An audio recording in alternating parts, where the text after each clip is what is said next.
All right, hello and welcome to another episode of Drive with Me. Today I wanted to return to more of a personal kind of therapy related conversation and topic because that is what I do for a living. I am a therapist and I've been speaking a lot about technology and politics and video games lately and so on. And while those topics are important, I like to sprinkle in some more positive videos that are more driven towards self improvement and working through things. And today I wanted to hit on that sort of topic, predominantly involving setting boundaries and determining what one's non negotiables are.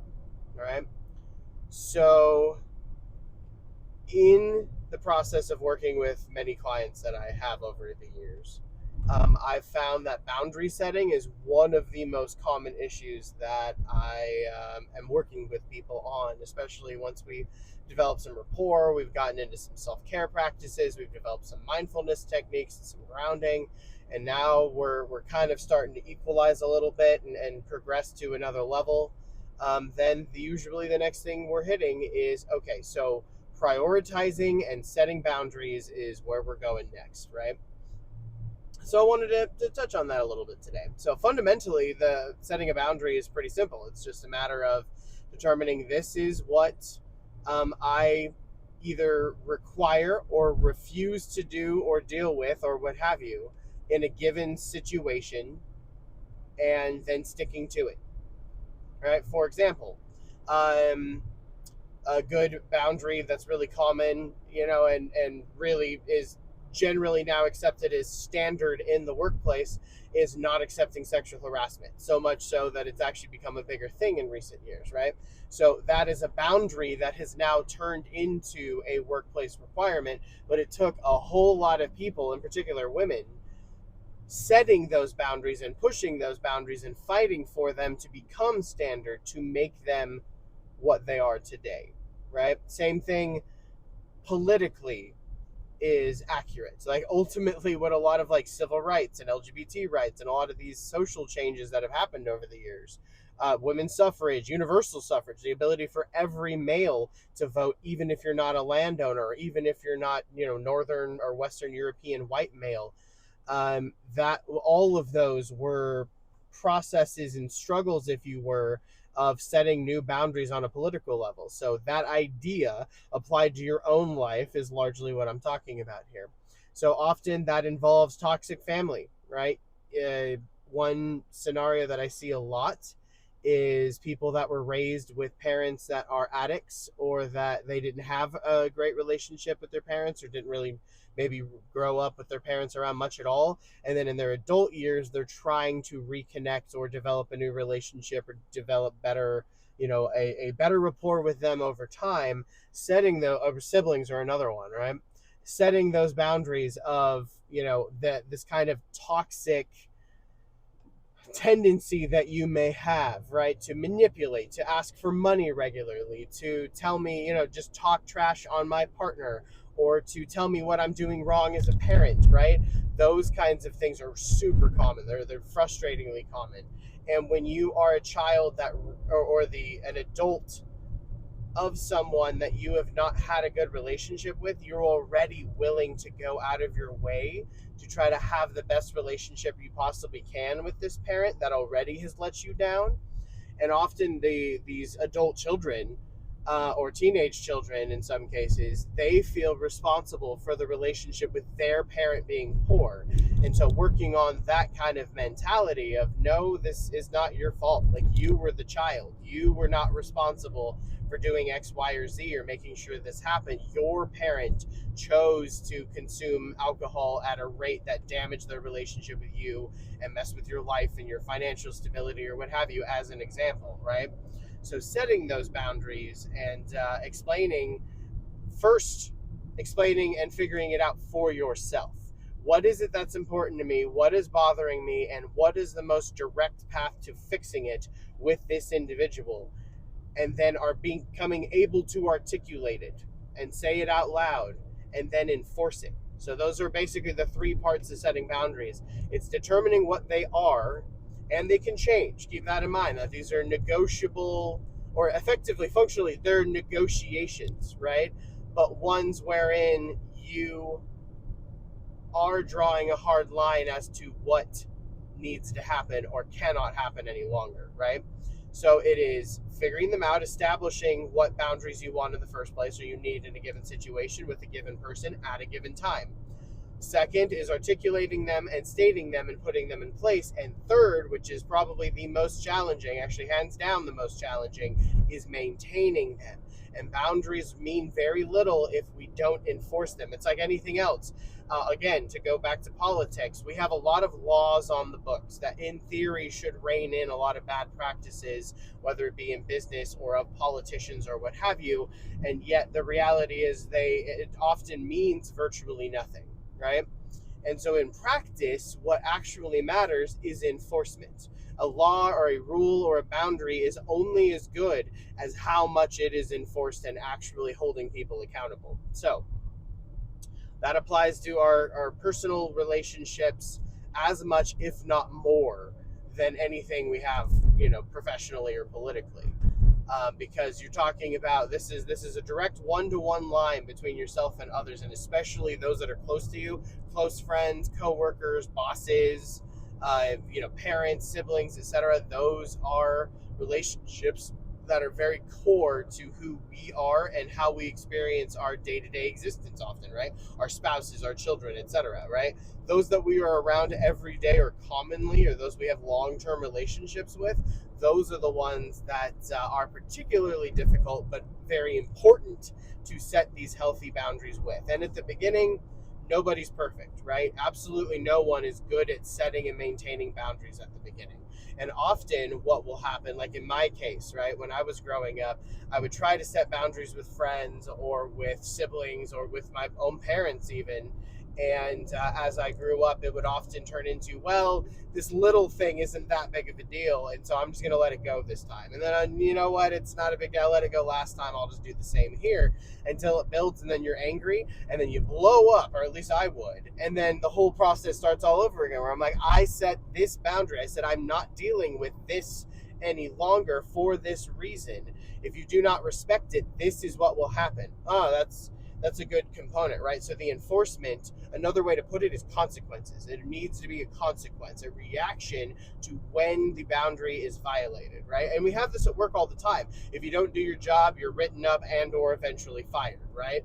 If you cheat on your spouse, you are quite likely to lose it. If you don't take care of your children, you're quite possibly going to have child protective services take them away, etc., right? So these are all examples of like boundaries that we have in society for each other anyway. It's applied all over the place, all around us. Even like your end user license agreements, EULAs, right? EULAs, for movies and video games and digital entertainment and so on. That's functionally, it's a company trying to set boundaries and expectations with its users, and also trying usually to comply with the laws. And then behind the scenes are over, as a separate note, trying to influence the laws to keep them as loose on themselves to allow for maximum profit as much as possible. But that's that same manipulative tactic, though, that companies use, many people will use in their individual lives. So exactly why good rules and good enforcement are incredibly important and will continue to be for as long as there are humans around that have any kind of interest in taking advantage of each other, which means in perpetuity, probably as long as our species exists. So this is an important skill to develop. It will never be a bad thing to have healthy boundaries. Now, there are some that will use, under the guise of setting boundaries, what they're really doing is trying to establish dominance in a relationship. I have had my own brother do this. Like, well, this is my boundary. I'm not talking about this. But then he wanted to juice as much information out of me as possible. So that's another component, right? Another thing to keep in mind is they need to be equal, right? So if you have say somebody that you're dating and they're like, I need access to your phone, that's a requirement, that's a deal breaker for me, that's a boundary, it's because I've been cheated on or what have you, and which I've seen before, and so I need access to your phone, but then they are not giving it to you. immediate red flag, immediate problem, right? In any kind of relationship, you need to be approaching some form of equity and equality in it. And if you're not, and it is notably lopsided, there is a problem that needs to be addressed by setting up either reciprocal boundaries and expectations or disconnecting from it entirely. And I've seen couples that do this, where the man expects the phone from his wife, or vice versa. I've seen it in reverse as well. And yet the partner that's demanding to see their phone and have access to it and know their code or whatever the case may be, they're not willing to give it themselves. And then often these couples, it's usually months, years down the line, and these people are coming into my office and those of those that I supervise, to discuss the things that they're frustrated with. And then, well, these are the problems in our relationship. And as you just often within a couple of sessions, we can start kind of pinpointing it like, well, there's some really lopsided, double-sided expectations here, double standards, as what might be colloquially called. And that's a problem. And as long as you have these double standards, the relationship is going to develop and grow unevenly, and that's going to cause problems over time. And unfortunately, kind of like a twig, or a young plant that is bent while it is growing, right? As it gets bigger, the problem, if it isn't fixed, right, it grows into a larger, more difficult to fix problem, right? Like, as the phrase that I've heard is, as a twig is bent, so grows the tree, right? And that's very true. And so it may be easy when a plant is young to fix that curvature or that misgrowth or what have you, right? But as it gets more stabilized and solidified and it grows and it hardens, the less likely it is you're going to be able to fix it. The more difficult and more effort it's going to take to do so. And exactly the same thing happens in human relationships. Eventually, a lot of marriages, a lot of friendships, a lot of family relationships largely run on momentum, and it takes a lot of effort to change them. So what we cannot control is our childhoods and the roles we functionally play in a given family. In fact, there's a whole subset of psychology and therapy work that's known as family systems that is just about or obviously related to family therapy, but is almost exclusively about the roles that we were functionally playing as children or as parents or siblings with each other. And the tendency that we have as humans to, when we interact with those same people, we tend to regress. Even if personally, like in the workplace, you may be a completely different person, but then you go home for Thanksgiving or Christmas or what have you, and you're around your aunts and uncles and your siblings and so on, and they start telling stories about the dumb things you did as a teenager, and all of a sudden you find yourself acting and just kind of acquiescing to the role that you've had since you were a child, even though you are not that person anymore. And that happens frustratingly often. And so that whole family systems field and theories related to it really can impact all of us, right? Because almost all of us have families, and if you don't, then you have a different set of issues in family systems. Honestly, then it's more of just found family and how that looks, and what kind of stability or instability has that produced in your life, and so on, right? So all things to keep in mind, that often the people that we need or should to be healthy and to live fulfilling lives, those we need to set boundaries with the most and redefine our role in our relationship with them over time with the most, that would impact us to the highest degree, are the ones that are often the most difficult to do it with, right? It's spouses, it's parents, it's siblings, etc., right? So, but all the more reason why we need to practice. So practice at your workplace.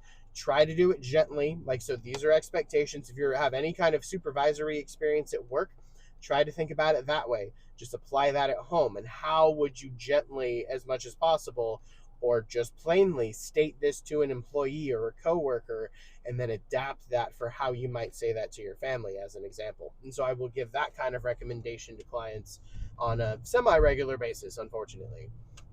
So there is no one size fits all answer to how to best set boundaries, but ultimately the steps are the same, right? And also we need to be aware and prepared for the very distinct possibility and often reality that these individuals are not going to respect our boundaries. They're going to push them. They may just straight up reject them. And then we need to be prepared with a response and a reaction and a cutoff. And if you are in a position, like for example, I have clients whose parents babysit their children, and they are the only family that is available to babysit their children, but then they keep doing things with the children and having conversations with them and so on, that the parents that are, the beneficiaries of these grandparents watching their grandchildren, that they're not okay with. And they've repeatedly asked their respective parents, the grandparents in this scenario, to stop doing. And the grandparents basically have said, what are you going to do? Where you're free babysitting? Are you going to turn around and try to pay for it? Like, good luck with all that. And my advice was, yeah, exactly. Like, find somebody else. You need to rework the situation, because they are now crossing lines to the point that this is simply not acceptable. And I realize that it's not always realistic to just pull the cord on that, but steps need to start to be taken to make that happen, right? So then that's where a lot of this comes in, that sometimes boundaries are a multi-step process that takes time to implement. Sometimes if you're living in the house with somebody, like especially if you're a teenager, right, or you're under the age of 18, then your parents' rules are pretty much what you're legally expected to follow, with relatively few exceptions, right? There are situations like that where there are power imbalances in society, in the workplace, in families, that do create real issues. So then we need to situate ourselves and work towards step-by-step goals to get ourselves to a position that we can set new boundaries. And I've had to do this in my own life, with my own siblings, with my own parents, with my own coworkers. Sometimes it's as simple as getting, like applying for other jobs and leaving. Sometimes that is it. Maybe we're in a position and in a workplace environment in the modern United States where the worker is by no means prioritized. And sometimes the best thing you can do is keep your head down, and then when you're ready, just disconnect entirely. Maybe that is the boundary. Maybe there is no conversation, right? Maybe it is, this is ridiculous and I do not have to put up with this anymore.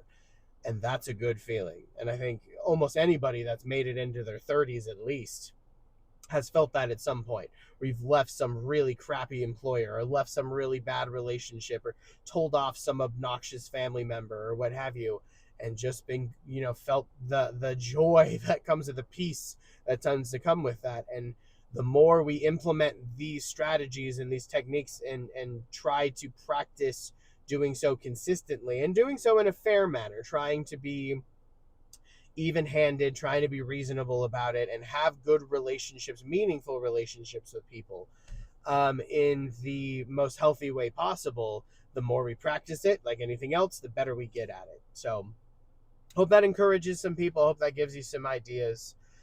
Reality is I think we need to set some new boundaries with corporate America as a nation, but that's a whole separate issue. I think we need to bring back labor unions, as an example of workers' associations and so on, because collective bargaining on a workers' level is how we negotiate with corporations in a meaningful way, because the power imbalance is massive right now. And the only way we start to offset that shift and that power imbalance is by collectively bargaining together, right? By negotiating together, by having one collective voice. It's similar to like the nature of voting, right, in the United States, that our collective voice, that sure, any individual vote doesn't have much of an impact. Collectively, though, over the course of millions, tens of millions, that makes a bloody difference. It does. It's why voting both terrifies politicians, and why they also try to inadvertently discourage it so much, or split the vote on technicalities, or this individual, like running on individual problems and trying to discredit people. It's why so many of these political tools are used is because they want to blunt our effectiveness, so that they can continue getting away with whatever it is that they're trying to get away with, which is often a lot. And the same thing, human psychology is really no different across various fields. It's really just a matter of how it expresses itself. So the same concepts that apply in politics apply in our personal relationships, apply in our workplace, and so on. So keep these in mind. Don't be afraid to state your place, or state your position, and state what you require, especially when you're in a position of power to do so, right? Or in a place wherein you don't need somebody else to be able to achieve a certain function. So if like your housing's on the line, if your your access to your children's on the line, sometimes there are power imbalances that we cannot quickly overcome. And sometimes we may not be able to at all. Like, none of us individually are going to be more powerful than Walmart or Amazon or Google or the US government, right?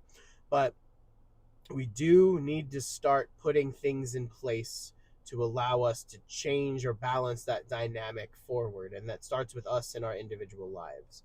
So if you made it this far, thank you very much for doing so. If you liked the video, please feel free to give it a thumbs up or a heart or whatever it is that they use these days. Basically, like the video. And if you want to hear more about personal growth and development, economics, culture, technology, etc., then please stick around because we'll be talking about it. All right. Y'all take care. See ya.